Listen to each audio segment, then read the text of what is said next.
Vou contar agora para vocês 4 historietas que estão presentes aqui no meu livro A Viajante Inglesa, entre outras histórias que eu conto também. Um ponto interessante desse livro é a vida da Maria Graham depois que ela fica viúva e fica sem um tostão furado, tendo tomado literalmente um pé nas costas do terrível chalace das criadas portuguesas de dentro do Palácio de São Cristóvão. Gente, ela vai morar em Laranjeiras, perto de um quilombo de escravos fugidos, vai viver pobremente numa casa sem telhas, de 2 cômodos, comendo em tigela de barro como se fosse escrava, comprando comida dos quilombolas, ovos, aves, legumes, enfim, numa miséria absoluta. Ela tem que vender os seus talheres de prata, o seu bule de prata com o qual ela tomava o seu chá inglês, enfim, uma vida de miséria, mas essa mulher soube se reinventar, como muitas mulheres. Conhecê-la vale a pena. Maria Graham era fora de série. Uma personagem fascinante desse livro é o nosso Thomas Cochrane, El Diablo, o terror dos mares, que apaixonava Napoleão, que temia terrivelmente as suas ações na guerra. E ele realmente era um homem de ideias sensacionais, e é dessa forma que ele vai conquistar Salvador em plena guerra da Bahia.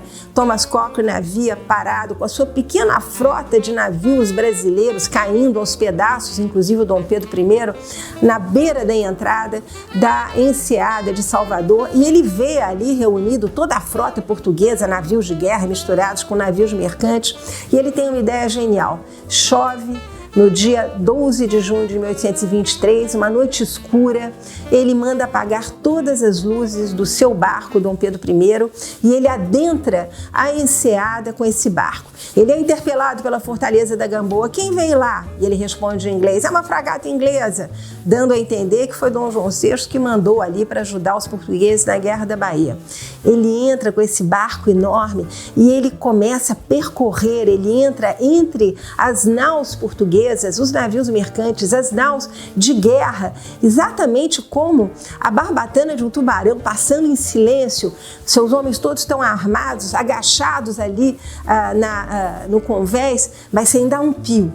E ele sai depois, nessa noite chuvosa, sem muito vento, ele não pode atacar os navios portugueses. Cadê o oficialato português? Está em festas na cidade de Salvador, mas quando sabem que o Thomas Cochrane esteve como um tubarão ali no meio dos navios deles, dão ordem de embarque imediato no dia seguinte e saem correndo de Salvador, levando consigo os comerciantes portugueses, que vão ser todos presas de guerra de Thomas Cochrane, que os esperava na boca da Bahia. É que nem você entrar num quarto cheio de ratos, os ratos saem correndo pela porta e você está esperando ali na saída. Foi o que o Cochrane fez. Um aspecto interessante do livro é a Maria ter sido uma espécie de jornalista cronista dos fatos mais importantes da nossa independência. Ela estava no Rio de Janeiro no dia do Fico, dia 10 de janeiro de 1822, e ela vai acompanhar tudo. Ela sai do barco e vai ver uma procissão de gente, o povo em festa, aos gritos, políticos saindo da Câmara, foguetório explodindo, as fortalezas disparando.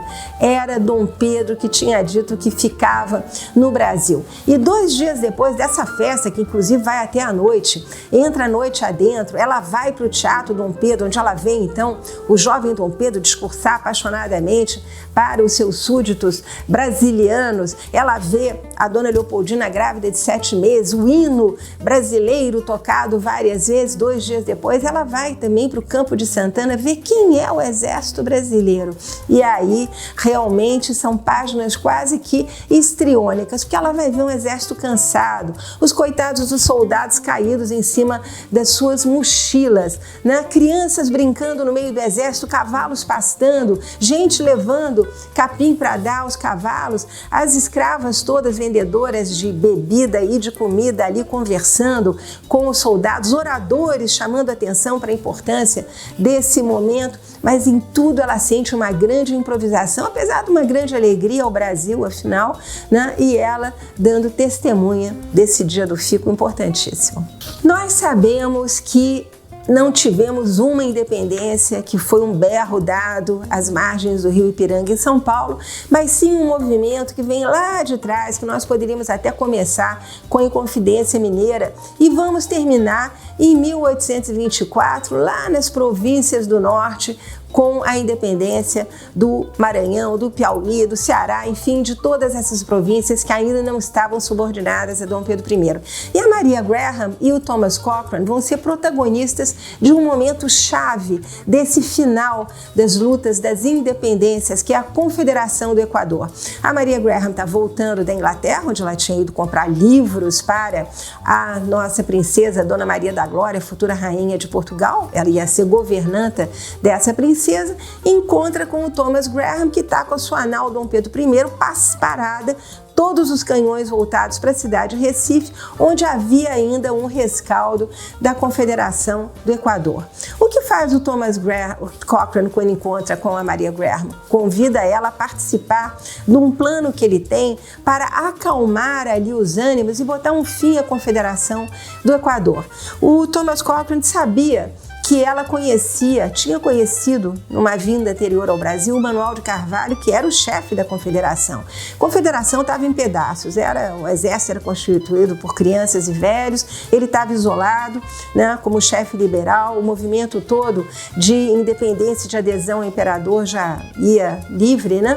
Mas o Thomas, não, eu ainda vou dar um último golpe, vou fazer um último favor ao Dom Pedro e vou mandar a Maria Graham tentar negociar com o Manuel de Carvalho, porque assim nós dois saímos muito bacanas aí na cena. Eu, como apaziguador da Confederação, sem ter disparado um tiro, e ela, que vai ser governanta da princesa, vai chegar no Rio de Janeiro como sendo a mediadora dessa negociação. Não preciso dizer que dá tudo errado, o tiro sai pela culatra, não consegue negociar nada com o Manuel de Carvalho e depois cada um parte para a sua vida. Mas ambos protagonistas juntos nesse momento importante da Confederação do Equador.